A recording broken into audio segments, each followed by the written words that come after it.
Okay, thanks everyone for coming along, and thank you, Rowan, and thanks for the microphone, whoever provided it.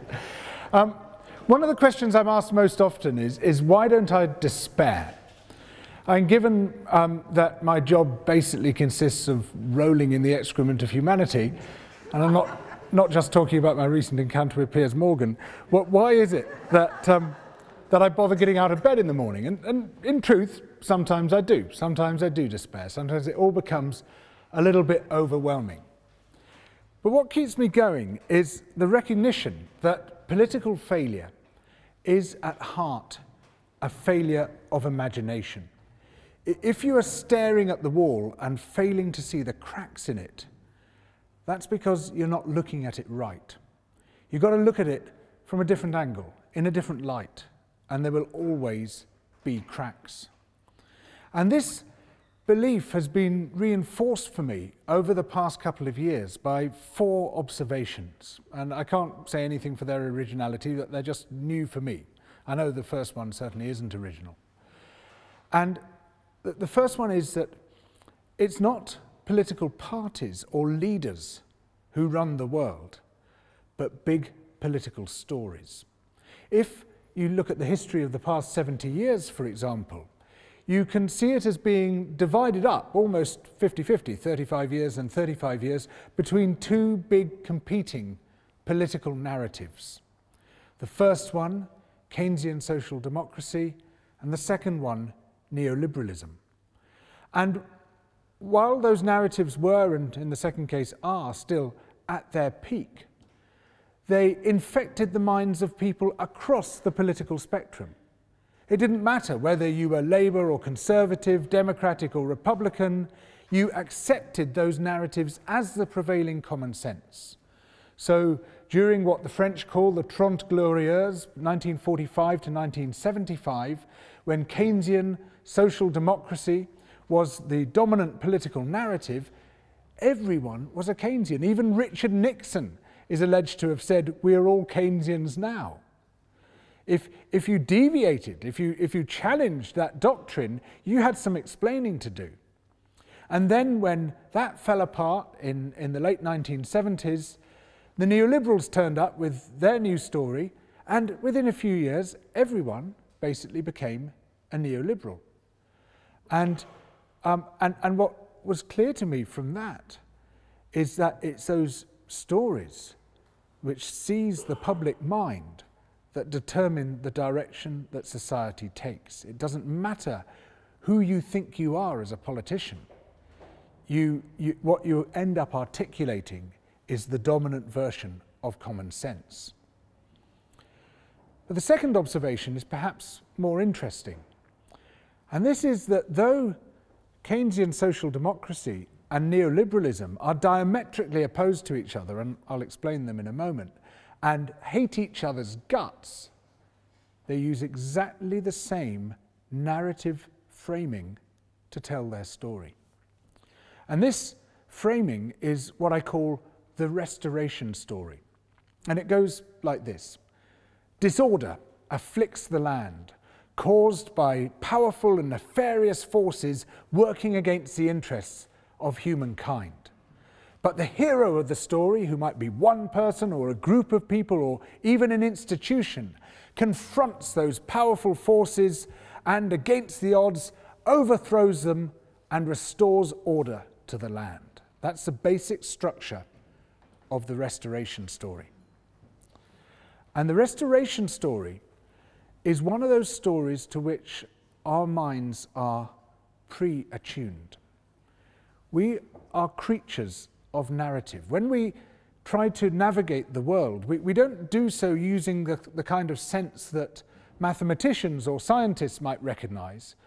We try to make narrative sense of the world. And that's because it's simply too complicated to understand through facts and figures. Every moment of our lives, we're confronted by a whole lot of stuff which exceeds the brain's capacity to process it. And so we seek shortcuts, heuristics, which tell us, is this broadly right, is this broadly wrong? And we have an innate, evolved capacity to listen for stories that make sense of our lives, that tell us who we are, how we got here, where we are going, will there be jam at tea time when we get there, which actually describe a narrative arc.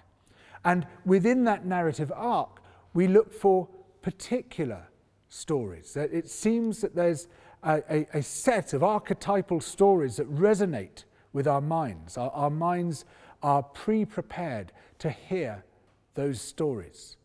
And the restoration story, that structure, is one which recurs, not just across politics and across religion, but also through fiction, again and again and again. It's a story we are ready to hear.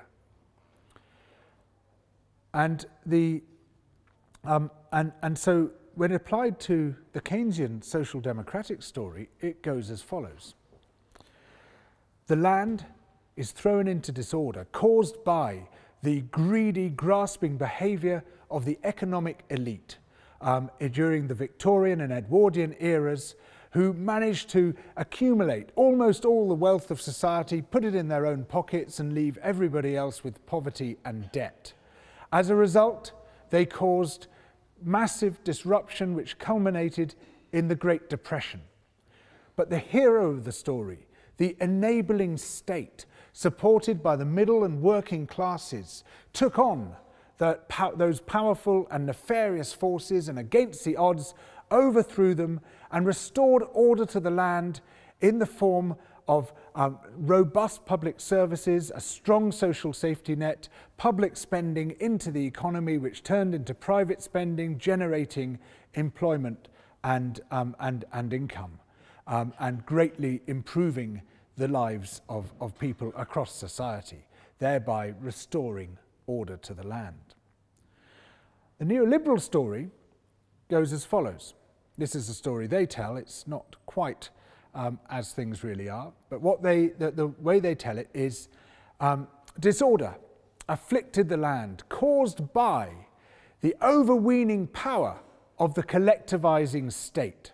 And though this state might appear benign in the form of the US New Deal or the welfare state in the UK, it actually puts us on the road to serfdom. It's part of the same collectivizing tendency that crushes human individuality and freedom and leads inexorably to either Stalinism or Nazism.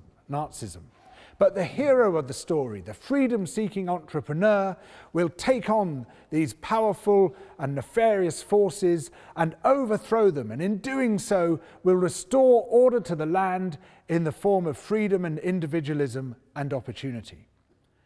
Two completely opposite stories using the same narrative framework. And that led to the third observation, that it's that narrative framework, the restoration story, which has been behind just about every successful political and religious transformation for the past few thousand years. It's the one which is used again and again and again with great success. And this led me to the fourth observation, that the reason, despite its manifest and manifold failures, we are stuck with the current system of neoliberal politics, neoliberal economics, despite even the financial crash of 2008 when the whole ideology just fell apart, is that we have produced no new restoration story with which to replace it. You cannot take away someone's story without giving them a new one.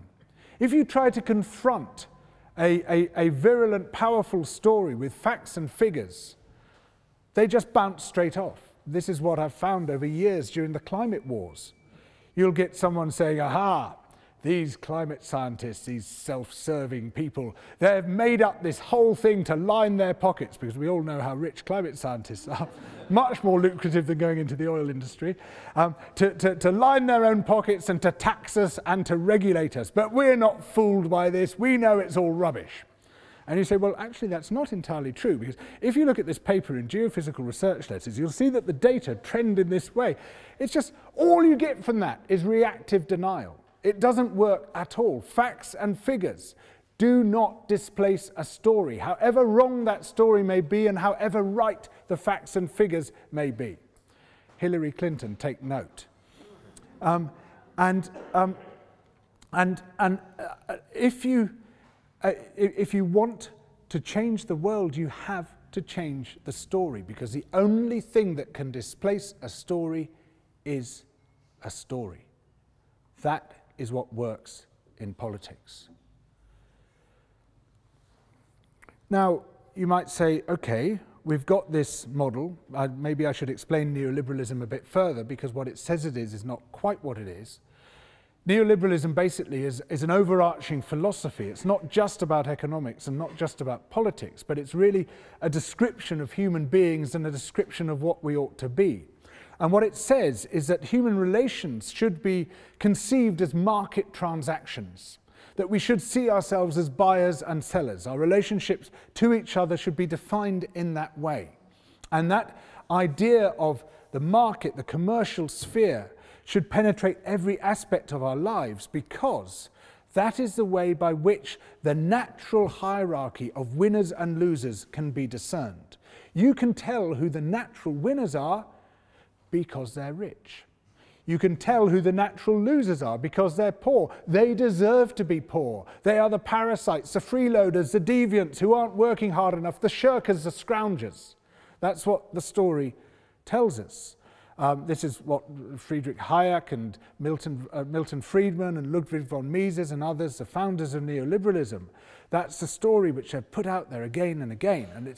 And in order to allow that natural hierarchy to emerge, a natural hierarchy which allows the rich total freedom, because they need that freedom to get to the top where they ought to be, they have to be freed from any constraint which the state might impose, from taxation, from regulation, from trade unions. In fact, the political sphere itself, the civic sphere, should be shrunk to almost nothing, because the only legitimate space for decision-making is the market. It has to be done through commercial transactional means, and by those means we discover the winners and the losers. Problem is, of course, that in the great consumer democracy or the great shareholder democracy, some people have more votes than others. Well, that's not a problem. Actually, that's a good thing, because it turns out that inequality, both of wealth and participation, is a good thing. This is what it tells us. This is what Hayek in particular tells us, that an unequal society is better than an equal society, because it generates tremendous wealth at the top, which then trickles down to enrich everyone, as we know so well. And this idea that everything should be run on market relations and businesses and very rich people should be basically freed from the constraints of democracy is what has led to just about every crisis that we face today, the environmental crisis. In fact, Hayek in the Constitution of Liberty actually advocates mining the soil. He says, you know, it makes perfect economic sense to extract all the wealth you can from the soil today and reinvest that into factories or houses or whatever it might be, because the whole idea is to multiply wealth and then society becomes richer. Failed to explain what happens when all the soil runs out. The UN FAO now tells us we have 60 years of harvests left at current rates of soil loss. It led to the financial crisis, because they deregulated the financial sector, and of course it ran riot, designing exotic new financial instruments, securitization, subprime mortgage crisis. All that was basically caused by the deregulation. Eventually, even Alan Greenspan, the great disciple of neoliberalism, was forced to admit, in his words, there was a flaw. It's caused the political crisis, because when you say to people, the state is no longer going to solve your problems, the state is no longer going to change social outcomes, you say to people, politics is pointless. There's no point. All you hear is the yabber of a remote elite talking about their issues, not our issues anymore, because they're not going to change our issues. They're not going to change our lives. Politics is not allowed to change our lives. The state, we're constantly told by people ranging from Ronald Reagan to Liam Fox, is our enemy. It needs to be shrunk. It needs to be broken. The self-hating state tears its teeth into every one of its own organs. And so there's nowhere to go there in politics. And so what attracts people then is an anti-politics, demagoguery. People standing up and saying, oh, to hell with all that debate, all that nonsense, that yabber of talking about issues. That's not going to get us anywhere. I'll give you some slogans. I'll give you some marching music. I'll give you some symbols. And that is why we see all over the world something which would have been inconceivable a decade or two ago, the resurgence of fascism. This is a political consequence of the neoliberal hegemony which has swept the world.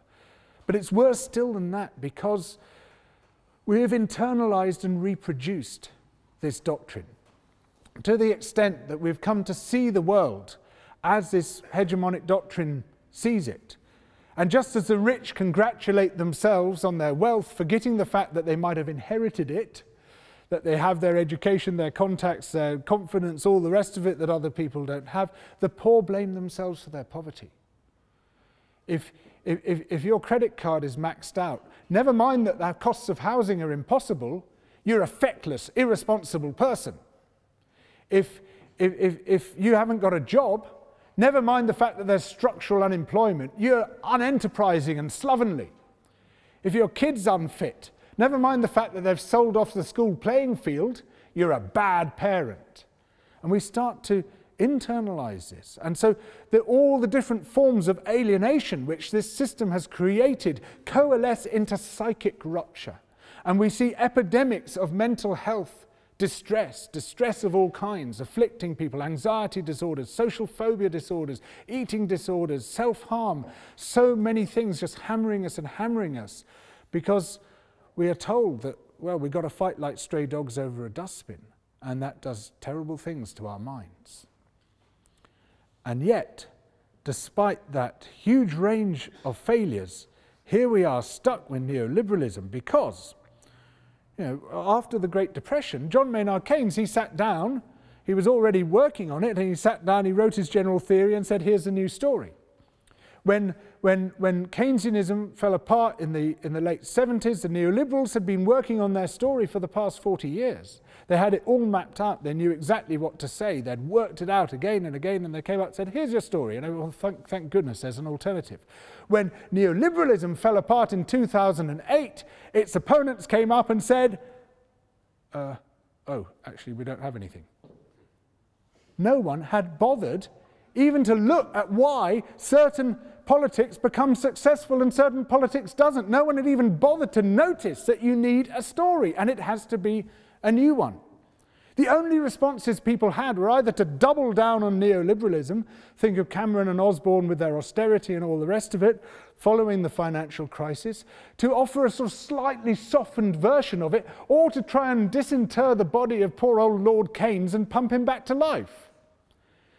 And the trouble with trying to go back to Keynesianism, well, there's three troubles, really. One, it's very hard to go back in politics, unless you're a fascist. Somehow you can keep going back to fascism, but perhaps because it's a sort of anti-politics. But if you're trying to inspire people with a political idea, when the old ideas have failed, or you moved on from the old ideas, it's really, really hard to go back. It just, we like to differentiate ourselves, I think, from our parents. We like to show that we're slightly different, and we're looking for innovative political stories. Religion, you can keep telling the religious stories. Those seem to persist over thousands of years, but political stories, they have a lifespan of 30 or 40 years, I think. After that, you can't sustain them. It's very hard. You need to refresh them.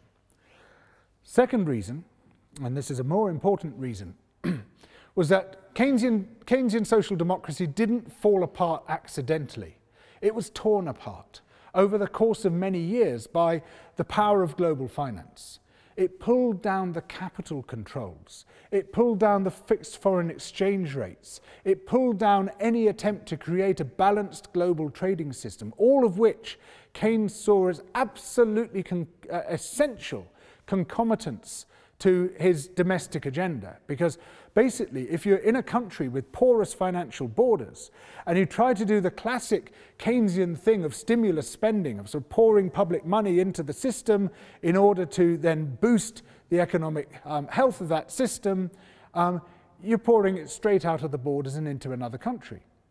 Think of the government scrappage scheme in 2008, where it put, what was it, £300 million into trying to encourage people to buy new cars in order to create an economic boost following the great crash. Well, it did in Germany and Japan. Thanks very much for that, they said. Only 15% of the cars in this country are manufactured in this country. So it was basically foreign aid to some of the richest countries on earth. It just doesn't work in the current global system. You can't do it. But those two problems with Keynesianism are not nearly as big as the third problem with it. And while it might have been an appropriate philosophy post-war, it just doesn't work at all in the 21st century for this reason, that at the heart of Keynesian social democracy, just as at the heart of all the dominant philosophies we face at the moment, is the commitment to economic growth. Stimulus spending is there to sustain a steady level of economic growth, maybe 3%. That's a sort of nice level that Keynesian economists tend to aim for. But we've already hit the environmental limits. Even climate breakdown, and by the way, I call it climate breakdown because calling it climate change is a bit like calling a foreign invasion unexpected visitors. It's a ridiculously neutral term for the catastrophe that we face. Even climate breakdown I would put as only the third of our great crises. What's happening to the land surface and to the sea, I would put at a higher level of urgency even than this. I talked about the soil disappearing. We're seeing just a complete catastrophe. The disappearance of the whole ecosystem and land and sea basically driven by the food industry at the moment. But there's a whole series of impacts, one after another, the rising tide of plastics, the pesticides, the air pollution, all of it, hammering, and underlying that, the fundamental reason for it is economic growth. It's just the size of the economy. And an economy which is perpetually growing and perpetually growing would be just fine if the planet were growing. But it's not. And so we burst through those planetary boundaries, and we have already reached that point. But at 3% growth, the economy doubles in 24 years. All this times 2. Oh, and then it doubles again the following 24 years. So all this times 4, and then times 8, and then times 16. How's that going to work? How can it possibly work? We've already hit the buffers. And the idea of a growth-based system today in the 21st century, this is a refined form of madness. When somebody tells you something makes economic sense, they mean it makes the opposite of common sense. So we can't go back. We can't go back to the Keynesian story. We need a new restoration story. If we're going to transform, if we're going to meet the urgent needs that we have now, if we're going to offset the threat of fascism, and if we're going to create a better economy, a better politics, a better living world, a better human world for everybody, then it has to be something completely different to what we've got at the moment. And this story has to reach across the political divide, has to appeal to people who might have voted for Trump, who might have gone with UKIP, but who might previously have been Democrat or Labour. Everybody just about is a floating voter these days. It's a story which has to inspire people. It's a story which has to be grounded in reality, because there's no point in basing it on bullshit like neoliberalism is. Sounds like a tall order, doesn't it? But I believe there is such a story just waiting to be told. And that's what I'm going to spend the rest of this talk telling you. It needs refinement. It's not completely there yet, and I need your help to make it a better story, but I'm going to lay down the bare bones of what I think this new narrative could be. And it starts with, well, I'll tell you how it started for me, actually. It started for me with the previous project I did, which was an album, a slightly bizarre one for me, with the wonderful musician Ewan McLennan. And it was a concept album called Breaking the Spell of Loneliness.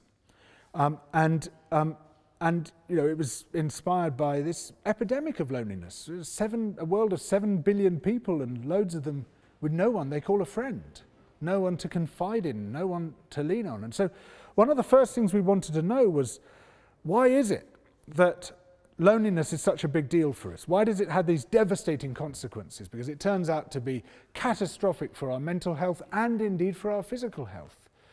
And so we started reading in the scientific literature, and one of the first things we found out is that we are spectacularly socially minded. The only mammal as socially minded as human beings is a naked mole rat, but we won't go into that now. We just need other people's minds, because actually our own minds are not confined within our brains and bodies. They are entangled with other people's. Our minds are our social minds. We can't separate them from those of other people without going mad. This is why solitary confinement is such an effective form of torture, because actually we cannot cope alone. We don't function alone. But the next finding was even more spectacular, and this was a finding we found repeated in journal after journal across neuroscience, across psychology, across anthropology, across evolutionary biology.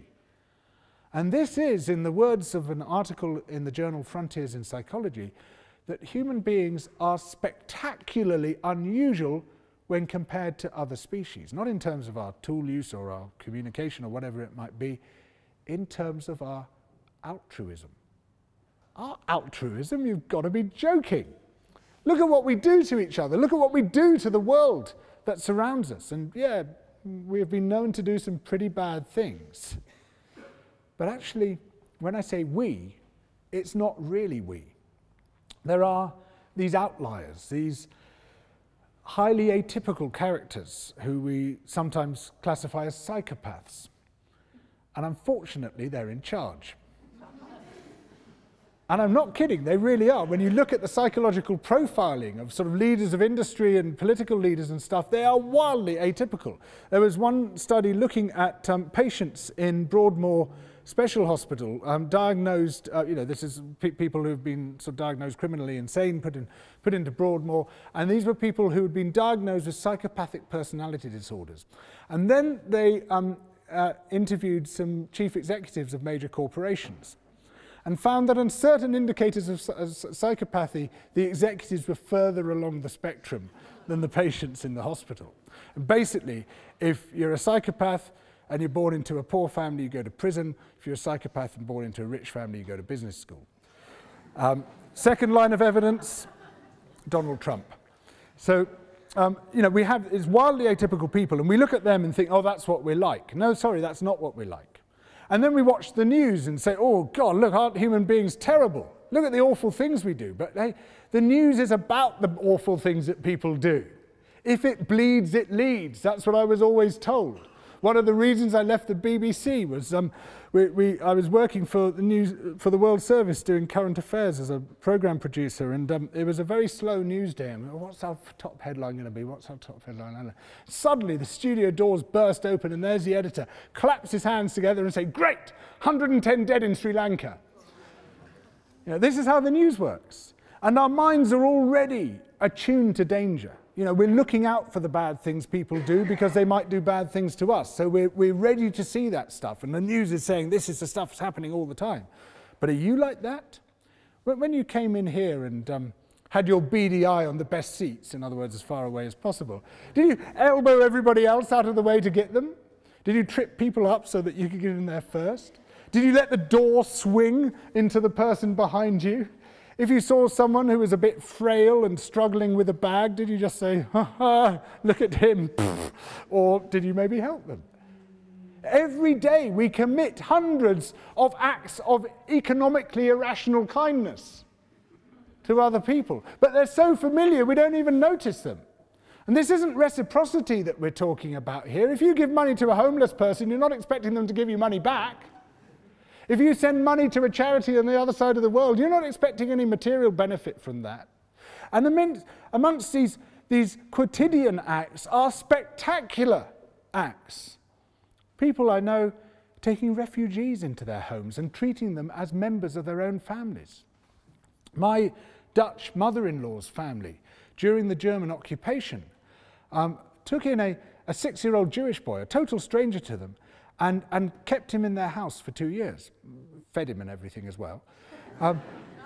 The next door house was occupied by the local German commandant. The street was thick with soldiers and officials at all times. Had they been caught, the whole lot would have been shipped off to Auschwitz and murdered. But there were thousands of Dutch families doing this. In fact, there were thousands of families across occupied Europe doing this. This is what we are. It is just completely weird. There's nothing else in the animal kingdom which behaves like this.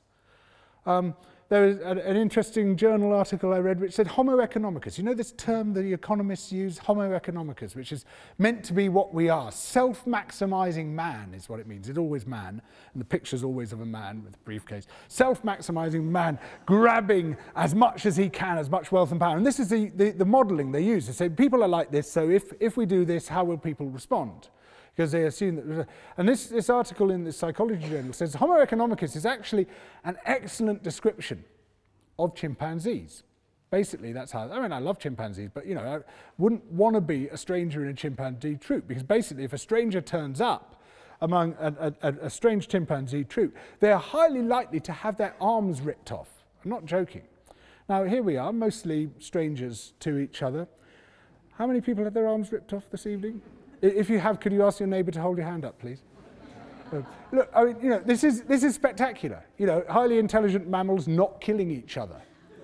This is really something quite amazing that's going on right here. And it goes on to say, but this model is completely inappropriate to human beings. It's just not how we behave at all. And you know, the science again and again is showing this. So this is the sort of amazing human nature, the amazing aspect of human nature. But the land has been thrown into disorder because our good nature has been thwarted. We are not allowed to be the incredible creatures that we are. Our political and economic circumstances prevent it, exacerbated massively by this doctrine of neoliberalism, which tells us, without any scientific evidence at all, that we are primarily selfish and greedy, and that that's a good thing, because that will encourage competition and individualism, which means that some people will become exceedingly rich and the wealth will trickle down and enrich everybody. There's no basis for this whatsoever, but you hear it again and again. Of course, we all do have a little bit of selfishness and greed in us, but the experimental evidence, the surveys again and again and again show that they're way down here in the great majority of people, and up the top are what psychologists call benevolence, wanting good outcomes for the people around us, community feeling, altruism, empathy. Those are our dominant values in nearly everybody, except those, unfortunately, who happen to lead us. Why do we let this happen? Anyway, so we've been thrown into disorder, you know, because of this, our inability to be those people, because of this crazy social circumstance in which we live, this circumstance massively exacerbated by our dominant ideology which governs our lives, a hegemonic system of neoliberalism. But we, the heroes of the story, the ordinary people of the land, are going to overthrow those powerful and nefarious forces and restore order to the land. And we do it through what I call the politics of belonging. Now, there are just two words that I can identify which seem to appeal to people across the political spectrum. Even if they mean completely different things by those words, they all pay lip service to them, and that's a good place to start. If you're trying to appeal to people broadly, you want to use a language which isn't going to alienate them, even if you're thinking something slightly different to what they're thinking when they hear the same word. And those words are community and belonging. It doesn't matter what part of the political spectrum people are from, they all say, oh yeah, we like the idea of community and we like the idea of belonging. Good, okay, it's a starting point. But I've got a clear view as to what I think community and belonging are. And it's a vision of a generous and inclusive community. A vision in which you can belong regardless of where you've come from, regardless of how long you're staying for, regardless of your beliefs, regardless of your sexuality, regardless of your hobbies, your interests, your politics, you can belong, because the community to which you belong is inclusive and generous enough to allow you to belong. Now, you might say, well, you know, community, you know, it always has dodgy elements. Yeah, you know, there's no perfect community, it's true. But the alternative to a generous, inclusive community is not no community. We can't do that. We can't live like that. We're socially minded. We seek community. And if we don't find community, we fall into loneliness and atomization, and that is psychologically catastrophic for us. So if we have the means to, we seek to avoid that. So we're looking for community. The alternative to inclusive, generous community is exclusive, cruel community. And in the political sense, basically that means fascism.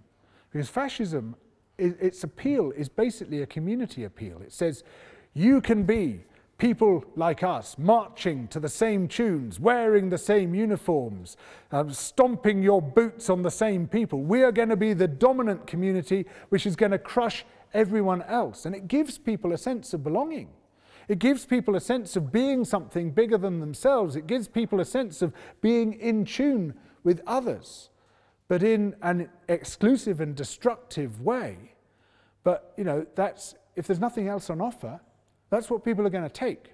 Hannah Arendt pointed out that fascism arose from the dust and powder of atomized societies. It's that social atomization where people no longer have a sense of belonging to each other, belonging to their system, belonging to themselves, that fascism then appeals to them because it gives them that sense of belonging. And we are at a highly perilous moment here.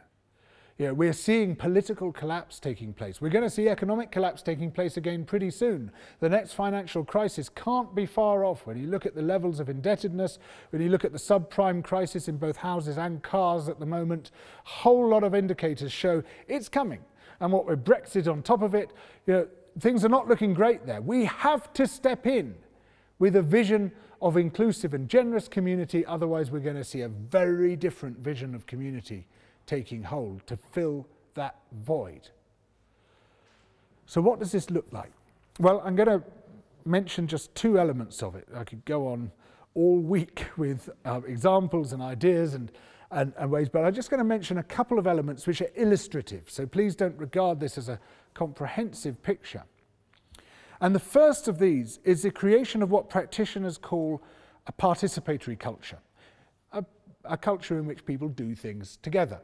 And the coalescence of that participatory culture into what they call thick networks, where one project spawns another, spawns another, spawns another. They start to proliferate until it becomes the normal thing to do, to be involved in community activities, and it's a bit odd not to be involved. At the moment, in many places, it's the opposite way round.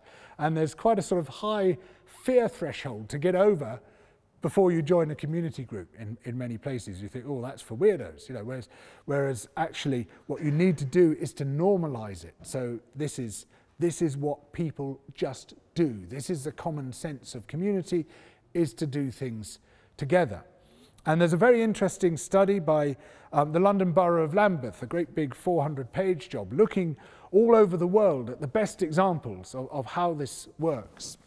And for instance, they talk about Rotterdam, a city which has had massive problems, you know, post-industrial, very divided in terms of the different communities, a lot of poverty, a lot of social problems. And starting in 2011 with just this one project, it was a disused Turkish bathhouse which was taken over by some activists to turn into a temporary space for films, for plays, for people to hang around and read it. They called it the reading room, de les Halles, where you could just do your own thing for a bit. And then, you know, at the end of the week that they said they were going to hold it for, people said, well, let's carry this on. This is good. We like this. And so then they thought, well, okay, let's have a bar, let's have a cafe, let's have some community outreach, let's have a creche, there are these older people nearby, they need some help, let's do a project for them and stuff. And it just began to proliferate and proliferate. And 6 years later, There were 1,300 of these initiatives in Rotterdam. And it's just transformed the whole face of the city, such that the council now calls in the community activists to say, okay, you tell us what to do, because you obviously know a lot more about this than we do. And it's been spectacular, the degree of change there. And it can go, according to this study, further still. And they say what you need really is a mix of projects. You need those high commitment, high skill projects where particular people can say, here's this special thing we're doing and we're going to share this with people. But you also need what they call a lot of low commitment, low threshold projects, things which anyone can dip in and out of to reduce the fear factor as much as possible. And one of the fundamental examples of that is eating together. Such a basic thing, just getting people in your neighborhood to come together and eat together. How many people know the etymology of the word companion? Companis, with bread. Eating together, such a fundamental aspect of fellowship that we've given it that name. Shared childcare, mending things together, sharing tools, sharing very basic skills, just bringing in as many people as you can in as many ways as you can, and then we start to get that coalescence into this vibrant community culture, which is an absolutely essential element. And as we do so, we tend to meet a wider and wider circle of people less and less like ourselves. But we come to see them as like ourselves because they're part of our community group. And we become more generous and more inclusive in doing so. But that's only the smaller of the transformations I want to talk about. The second community transformation is more fundamental. And this is a major transfer of both power and resources from the market and from the state to communities. What it is, in effect, is the recreation of the commons. The what? Now, when we talk about politics or economics, we tend to position ourselves along a single axis. And this axis is state at one end and market at the other. If you're on the left, you say, oh, I want more state and less market. And if you're on the right, you say, I want more market and less state. And all our arguments are about that. They just go up and down this one axis. But there are actually four principal elements to any economy. There's the state, there's the market, there's the household.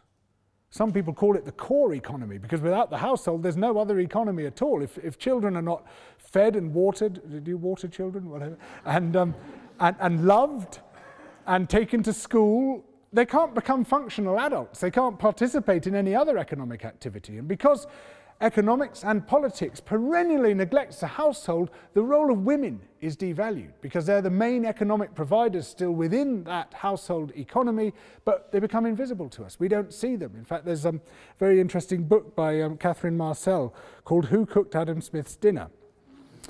And it turns out that while the great man was writing The Wealth of Nations, his mother, his hard-pressed mother, was running all around him desperately, making the money, keeping everything together, making his meals, cleaning his clothes, making his bed, cleaning the house, all the rest of it, without which he couldn't have written a word. And yet her hands remained invisible.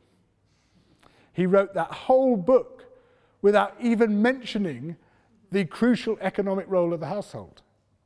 The invisible hands of his mother, which had made the whole thing possible. Extraordinary, just amazing, that blindness, that sort of patriarchal blindness, which, we don't start to take those blinkers off until we acknowledge that the household is a key pillar of the community. So that's pillar 3. But then pillar 4 is this thing called the commons. And now it's so amazing that we neglect this to such an extent that I have to explain what it is. I don't have to tell you what the household is. I don't have to tell you what the state is. I don't have to tell you what the market is. I do have to tell you what the commons is, even though it's one of the 4 pillars of the economy. And the commons is a resource which is controlled and managed by a particular community. So that's 2 elements of it. And the third element is the rules and negotiations and systems that community creates to manage the resource. And the resource, the commons resource is inalienable. It can't be given away, it can't be sold. And any product from that source is shared equally among the members of a community. That's what the commons is. It's not capitalism. It's not communism. It's something else entirely. And it's something else which is inherently distributive, inherently environmentally benign. Because of the inalienable nature of the resource, it has to be held in perpetuity.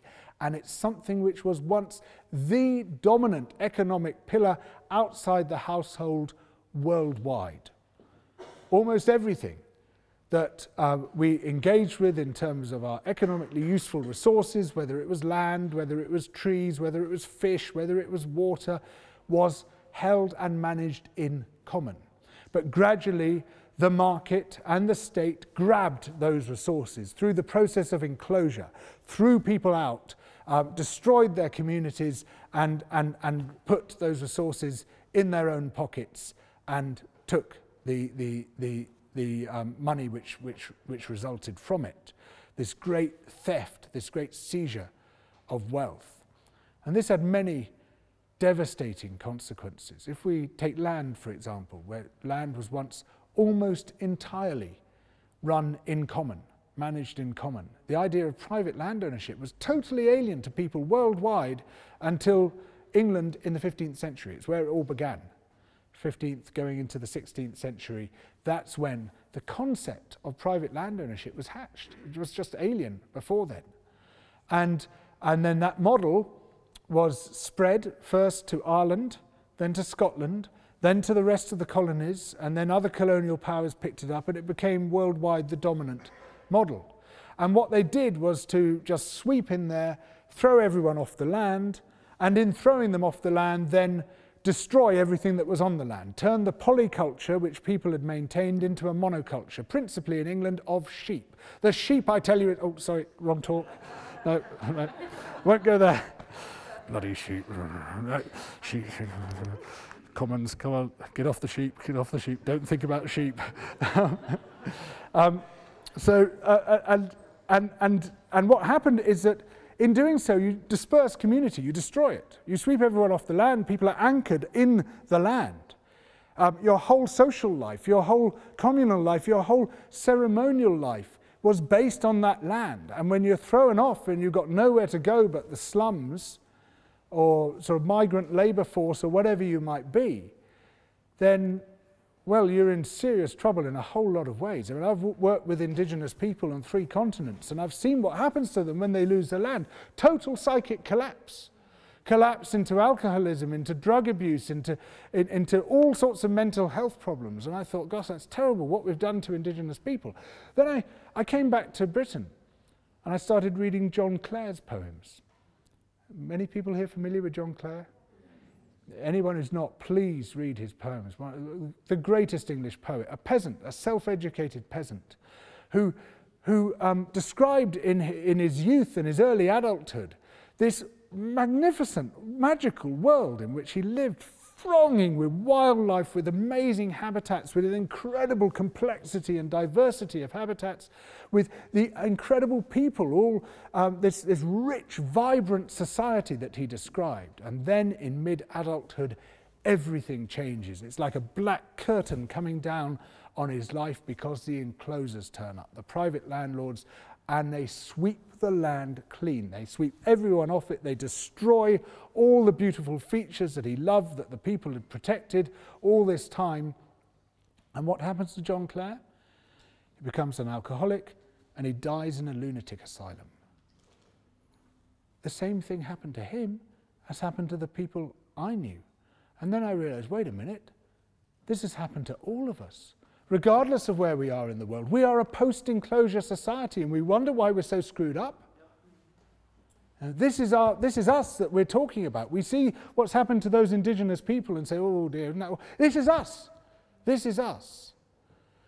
And we can only get ourselves back, I believe, by restoring the commons. And let me give you an example of how this could be done. An example in the cities, because this now, of course, is where most people live. We have a situation at the moment where a few people own almost all the land. The reason why housing is so expensive is not because bricks and mortar are expensive, but because the land which underlies them is expensive. The speculative value of the land has gone up and up and up and up and up. And those who own that land, and they may own the bricks and mortar on top of it as well, they reap vast gains from everybody else. Not just from the people who pay rent. How many people pay rent here? And what is it you're spending? 20% of your income? 30%? 50%? Any bids higher than 50%? 70%. 70%. You are working your butt off to pay that money so that they don't have to work. The people who own those buildings, that land, they don't have to do anything else. They just sit there and take your money. And you might be working, how many hours a day are you working to pay that money? Was that? A lot. A lot, a lot. You're working a lot. Anyone who's renting is working a lot to give that money away to someone who's doing nothing. It's an extraordinary situation. They just got us over a barrel. They're holding us to ransom. But not only that, but that the value of the land, the reason why rents are so high, is that we created the value of that land by, as taxpayers through the state, building the roads and the sewers and the hospitals and the schools and everything which makes that valuable property, which makes Hampstead a desirable place to live, for example. Not that I'm pointing to any particular borough, but you know, this is socially created wealth. And yet it's all being harvested by a few people who happen to be sitting on this thing they claim as property. So what I propose is land value taxation. After the Second World War, the governments throughout the Western world set out to break the power of patrimonial capital. I mean, John Maynard Keynes had shown them that it was this massive accumulating power of wealth amongst the 1% or the 0.1%, which had basically jiggered the whole of society worldwide and caused the Great Depression. And the only way of dealing with that, because it doesn't correct itself, is to go in there and break that power. That's why in the US they imposed a top rate of income tax of 94%. In the UK, 98%. It wasn't just to get money, redistribute money. I mean, the Laffer curve suggests that the cutoff point is 70%, beyond which you get diminishing returns because people don't want to earn the money. The point is, you've got to break that economic power. And we now need to do it again. But unequal as income distribution is, wealth distribution is far more unequal. And that wealth maldistribution in this country is based primarily in land. And the great thing about land is you can't move it to Panama. So that's what we tax. And beyond a certain threshold, above a certain threshold, we bring in land value taxation sufficient to reclaim the money that the people are stealing out of our pockets and to bring the price of land right down. Because if it's no longer a lucrative speculative asset, the price goes right down. You also then have a large, almost as an incidental outcome of this, a lot of money, which has been generated through this tax. What do we do with it? Well, some of it can be used to fund public services, but I think the residue should be distributed among communities. And we're encouraged to set up a commons trust. Each community, say sort of the community of people in part of a borough, in sort of half of Hampstead or whatever it might be, can set up a commons trust with the money that they're given. At the same time, they're given what they have in Scotland, a community right to buy. At the same time, they'd have a community right to land assembly. And so you're sort of encouraging people perhaps in a particular direction. And so you've got this money and you're looking around and you say, we can do something with this money. What do we need? Oh, look, this land with a casino on it has come up for sale. Do we need a casino? Maybe that's not our primary need in this borough. Well, let's buy that land. Let's knock down the casino and let's designate that land for affordable housing. When I say affordable housing, I don't mean affordable housing, I mean affordable housing. And we'll clear this site, but we're not going to build it. The Commons Trust is not going to build it. We're now the Commons Land Trust because we bought this land, but we're not going to build it. What we're going to do is we're going to go to people at the top of the social housing list and say, we're giving you the option to live here. And then we're going to go to people who want to be owner-occupiers or rent in the private sector because we want a mixed development. You know, we don't want to ghettoise it. We want a mixed development. And you say, you put down a deposit and you too will have an option to live here. And then you guys are all going to get together and you're going to design the estate. Not just your houses, but the whole infrastructure of the estate as well. We'll give you professional expertise as well to help you, but you're going to be the designers. And you do several things this way.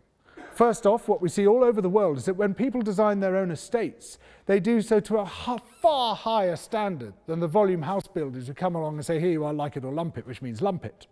They produce estates which are far more livable, in which children have a place. They're designed in rather than designed out, for example, in which older people have a place, you know, in which you actually have, you build in social diversity through your design, and much better houses as well.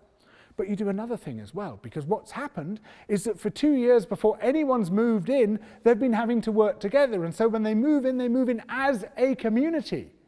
You've got a ready-made community straight away in this estate. And they'll still be paying rent to the Commons Land Trust, so at a much lower level than people were paying rent before. So there's still some income coming in, there'll still be some income coming from the state. And you think, right, what are we going to do with this? Well, we could buy some more land. That's a good option. You know, we might want to do more housing. We might want to create some public amenities, or maybe we might want to pay a local basic income. You can see the opportunities beginning to proliferate. How many exciting things you can begin to do when you start thinking along those lines. When you have a commons whose product is to be shared equally among its members. There's all sorts of thrilling ways in which you can start to negotiate with that. But of course, none of this stuff can happen in a sustained way without changing things at the top, without regime change, in an entirely democratic fashion, of course. And you might think, oh gosh, well, here's where it all falls apart, because how are we going to do that? Just look at them. Just look at these governments. Well, the thing which gives me more hope than anything else is what happened in the first half of 2016. What happened in the first half of 2016? Nothing good happened in the first half of 2016. It was about the worst time that humanity's ever been through. The first half of 2016, no, something amazing happened in the first half of 2016, but it's not immediately apparent how amazing it was, because it was a thing that happened during the Bernie Sanders campaign. Well, yeah, he lost. He didn't even get the Democratic nomination. What am I talking about? No, what happened was that whole campaign was a sort of gigantic live experiment. How do we do this starting from zero? Well, not quite zero. When they kicked off, he had 3% name recognition in the US and about $2,000. So it was a great place to start as a presidential campaign. And you know, he had a sort of couple of loyal staffers, and they were sitting there saying, you know, what are we going to do? So how on earth are we going to pitch this? And we said, well, what have we got? What resource do we have? And the only thing they had was the enthusiasm of people who wanted him to be president. So they said, all right, well, what can we do with that? So they said, well, we can't afford to hire any staff. We're not going to go on bended knee to Wall Street or to Silicon Valley. We just refuse to play that game. So we're not going to have a big staff because we're not going to have big money. What if we gave some of the jobs we would normally give to staff to volunteers? Ooh, that's a bit dangerous. Oh, blimey, volunteers, you know, they could just go crazy with it. Well, we'll try. We'll give them a few smallish jobs and see. Oh, they do those pretty well. Wow. Oh, they do those as well as the staff do. I better watch my back. And then they think, well, if we can give them those small jobs, what if we give them some slightly bigger jobs? Blimey, they just suck it up. Oh, and the bigger the jobs we give them, the more they want to do. There's more and more people now coming forward to say, we hear you handing out big jobs, we want a big job. And they discovered this extraordinary paradox that basically the bigger the task you give someone, the more they want to take on, the more enthusiastic they become. You can only do it if you're offering them something. I mean, Hillary Clinton or Tony Blair is unlikely to be able to have done that because they weren't making the big offer, but Sanders was making a big offer of radical change. And the big offer went with this model, which they eventually called big organising, that you can do this through proliferating networks of volunteers, because then having fed out more and more and more, basically everything except the national press operation, which could have gone badly wrong, everything else they found they could basically give to volunteers. Someone then had the bright idea, wait a minute, why are we training these volunteers? Why don't we get the first wave of volunteers to train the next wave of volunteers? Oh, that works. Well, then we get the next wave to train the next wave. And poof, the thing just started flashing off here, there, and everywhere. But they worked it out about 4 weeks before the end of the process. That's when they got the model. They cracked it. They said, this is how to do it. We worked out how to do it. And at that point, Sanders's ratings went like this. And the reason was he had 100,000 volunteers who organised between them 100,000 events and spoke directly to 75 million Americans. 3 more weeks, they would have spoken to every available adult in America. And they would have swept it. They would have swept the nomination and they would have swept the presidency. Donald Trump would not have had a chance against that machine that they were building, with a man who actually spoke the language of the people who were suffering in the United States, who could actually engage with what was going on, and with this fantastic volunteer swarm which was developing this proper political community and talking to people person to person and saying, yeah, I've been through that too. I'm not one of these staffers hired within the Washington Beltway. I'm someone who has suffered what you're suffering. I feel your pain because it's my pain as well. So I read this book by 2 of Sanders's organisers called Rules for Revolutionaries. And soon after I read this, Theresa May called the election in the UK. And you remember the circumstances. The whole political debate among the cognoscenti was, is it going to be a 100 majority or a 120 majority? You know, that was a fierce debate people were having within The Guardian, seriously. And it was, you know, Labour were polling 24%, the Conservatives were polling 48%. Soon after she called it, there was a local election in which Labour got 27% of the vote. It was going to be a wipeout, total destruction of the Labour Party forever. It wasn't going to re-emerge for another generation. This is literally what everyone was saying within The Guardian as well as elsewhere. And I'd read this book and I thought, wait a minute, why can't Labour do this here? You know, when they've worked out how to do it. I know there's very little time. So I made this video for The Guardian. And I originally called it Labour Could Win This Election. And my editor said, don't call it that. You'll never live it down. You know, it'll be a black mark against you forever and forever. And I thought, oh yeah, all right then. So Labour could just about do this. I called it something like that. And I said, look, if they bring over a couple of the Sanders organisers and build a big organising model, you know, through the Labour grassroots, through momentum. You know, I know time is very short, I know everything seems to be against them, but it is just possible they could clinch it. Well, I've got a pretty thick skin and I'm used to some fairly robust comments underneath my articles and videos, but this lot was off the scale. There wasn't a single positive comment. It was, you have totally looped the loop now, you complete fruitcake. And I read all these comments and I thought, oh God, why did I make that video? What an idiot. I mean, yeah, talk about wishful thinking. Little did I know, even as I was making that video, Labour had quietly brought over a couple of Sanders organisers. They'd completely got it. And nothing to do with me, by the way. And they were already beginning to look at how they were going to roll this out. And then the manifesto leaked, and then they got their sort of massive volunteer swarm out there, and the rest is history. You know, this strong and stable government, well, you know, we've seen what's happened. It's just the biggest political surprise in British democratic history was what happened.